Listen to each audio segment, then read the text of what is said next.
किसी गांव में नंदिनी नाम की लड़की अपनी दादी के साथ रहती थी। नंदिनी एक समझदार और सुलझी हुई लड़की थी। वो अपनी दादी से बहुत प्यार करती, परंतु दादी उसे पसंद नहीं करती थी क्योंकि नंदिनी का जन्मदिन था और उसे अपने पिता का लाया हुआ केक पसंद नहीं आया था। तभी उसके माता पिता उसके लिए दूसरा केक लेने जाते हैं तो रास्ते में कार एक्सीडेंट में मर जाते हैं। दादी उनकी मृत्यु का कारण नंदिनी को समझती थी। दादी, मेरा बहुत दिल कर रहा है लड्डू खाने को, मुझे अपने हाथों से स्वादिष्ट लड्डू बना दो ना। नंदिनी साथ वाली पड़ोसन रिजा को लड्डू खाता देखकर घर आकर अपनी दादी से कहती है, पर दादी को नंदिनी का इच्छा करना जरा नहीं भाता। वो उसे गुस्से से डांट देती है। जाओ जाकर झाड़ू पोछा करो, आई बड़ी स्वादिष्ट लड्डू खाने वाली। दादी, मैंने कभी कोई इच्छा नहीं की, हमेशा अपनी मनोकामना को दिल में रखा, फिर भी आपके दिल में जगह नहीं बना पाई। अरे जा जा, मुझे भाषण मत दे, मैं तेरी बातों में नहीं आने वाली। अब करम जली, चल भाग अब। दादी की बात सुनकर नंदिनी रोती हुई घर से बाहर निकल जाती है और रोते रोते जंगल में पहुंच जाती है।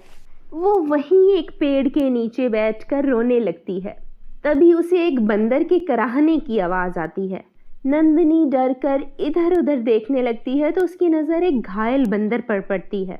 ओह बंदर, तुम्हें किसने घायल किया और तुम्हारे साथी कहाँ हैं? नंदिनी बंदर के पास बैठकर चिंता करते हुए पूछती है, पर बंदर कोई जवाब नहीं देता। वह नंदिनी उधर से पत्ते तोड़कर उसको बांधती है। वह नदी की ओर जाकर पानी लाती है और उसे पिलाती है। नंदिनी के पानी पिलाने पर वो बंदर एक सुंदर परी में बदल जाता है। तुम्हारा बहुत बहुत धन्यवाद प्यारी लड़की, तुमने मेरी मदद की। मैं नीलम परी हूँ। पर आप बंदर से परी कैसे बन गईं?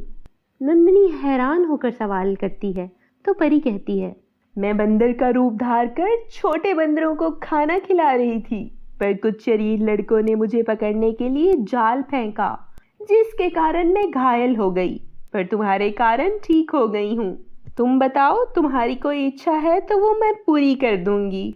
परी की बात सुनकर नंदिनी सोचने लगती है, अगर मैं बहुत सारा रुपया पैसा मांग लूं तो अमीर हो जाऊंगी और मुझे निराश भी नहीं होना पड़ेगा।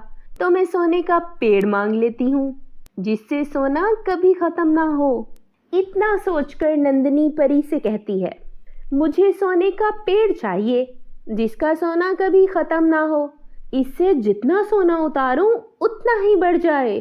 नंदिनी की बात सुनकर परी हंसती है और कहती है, सोच लो नंदिनी, क्या यही तुम्हारी इच्छा है कि तुम बहुत अमीर हो जाओ? मुझे सोचने का समय दो, मैं सोचकर बताती हूँ। ठीक है, तुम चाहे तो पूरा दिन रात सोच लो। कल सुबह फिर इसी जगह आ जाना, मैं तुम्हें यहीं मिलूंगी। तुम शांति से सोचकर जवाब देना। ठीक है, मैं कल अपनी इच्छा बता दूंगी। अभी घर जाती हूँ। नंदिनी की बात सुनकर परी अदृश्य हो जाती है और नंदिनी निराश सी घर की ओर लौट जाती है।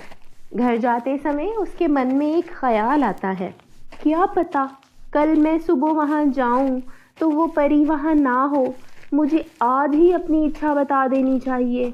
इतना कहकर नंदिनी तेज तेज जंगल की ओर जाने लगती है। तभी उसे उसकी दादी, जो ढूंढने आ रही होती है, आवाज़ देकर रोक लेती है। ए नंदिनी, किधर जा रही है?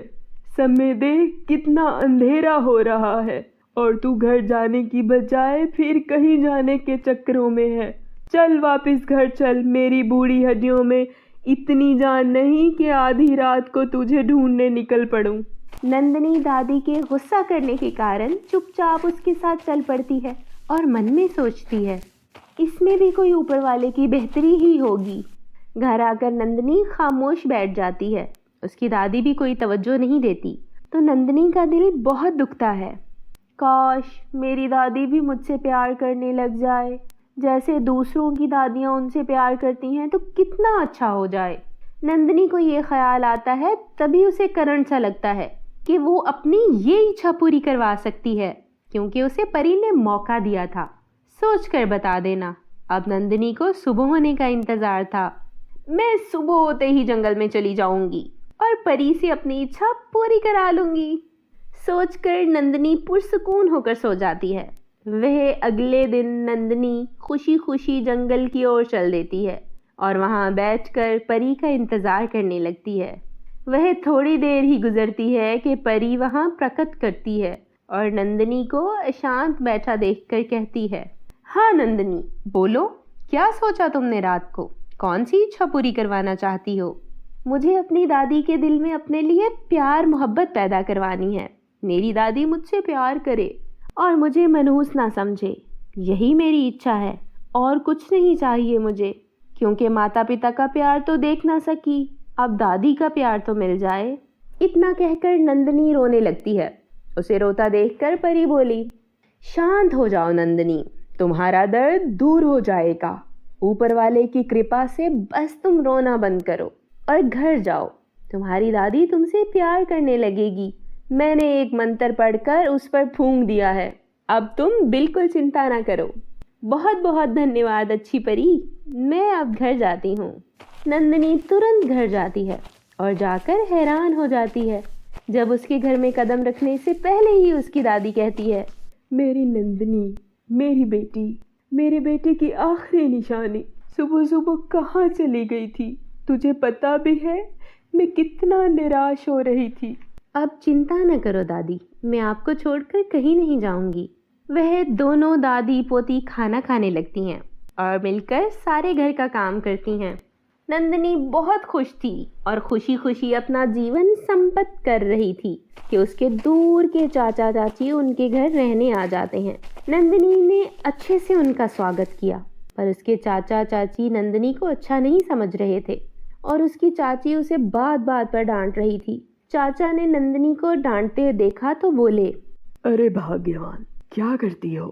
अगर ऐसे ही उसको डांटती रही तो ज़मीनों के कागजात उससे कैसे लेंगे? तुम उसे प्यार से हैंडल करो। दादी तो उसको वैसे ही करमजली समझती है, वो इतना ख्याल नहीं करेगी। असल मसला इस लड़की का है। अजी आप चिंता ही ना करें, मैं अब सब समझ गई हूँ। देखना मैं कैसे इस लड़की को बेवकूफ़ बनाकर सारे कागजात निकलवाती हूँ। आप बस देखते जाओ। हाँ हाँ, बस ठीक है, परंतु ध्यान रखना उसे और इस बुढ़िया को ज़रा सा भी शक ना होने पाए। वो दोनों आपस में बातें कर रहे होते हैं कि नंदिनी जो वहाँ से गुजर रही होती है उन्हें छुपकर बातें करता देखकर खामोशी से सुनने लगती है और उनके ख्यालात जानकर नंदिनी हक्का बक्का रह जाती है और तुरंत दादी को जाकर सारी बात बताती है। दादी को बहुत गुस्सा आता है, वो गुस्से पर कंट्रोल नहीं करती और जाकर चाची को गर्दन से पकड़ लेती है। हरामखोर, मैंने तुम लोगों को घर में रहने की अनुमति दी और तुम लोग मेरे ही घर में कब्जा करने का सोच रहे थे। अभी मैं तुम लोगों को बताती हूँ। तुम हमें क्या बताओगी बुढ़िया? तुम्हें तो हम बताते हैं। चाचा दादी को बाहर की तरफ जाता देखकर तुरंत पकड़कर रस्सी से बांध देते हैं और नंदिनी को चाकू गर्दन पर रखकर कागजात निकालने को कहते हैं। नंदिनी बेचारी अपनी दादी को बंधा देखकर मजबूरन कागजात निकालकर चाचा को थमा देती है। चाचा अपनी कामयाबी पर कहका लगाते हुए कहते हैं, हम लोगों ने शराफत से सब कुछ करना चाहा, पर तुम लोगों की चालाकी के कारण ये सब करना पड़ा। चलो भाग्यवान, हम चलते हैं। जल्द ही इन्हें इस बड़े से घर से बाहर निकाल देंगे। चाचा चाची दोनों को बांधकर घर से बाहर निकलने लगते हैं। तभी उन पर डंडे और जूते बरसने लगते हैं। अरे अरे, हमें बचाओ बचाओ, हमें बचाओ, ये क्या हो रहा है? रोको इन्हें। ये तब तक नहीं रुकेंगे जब तक तुम लोग उनको उनके कागजात लौटाकर माफ़ी नहीं मांग लेते। चाचा चाची परी को देखकर घबरा जाते हैं और कांपते हुए डर कर माफ़ी मांगने लगते हैं और उनके कागजात उनके हवाले करके जान बचाकर भाग जाते हैं और दोबारा मुड़कर भी नहीं देखते। वह दादी और नंदिनी खुशी खुशी परी की मदद करने के कारण अपना जीवन व्यतीत करने लगते हैं।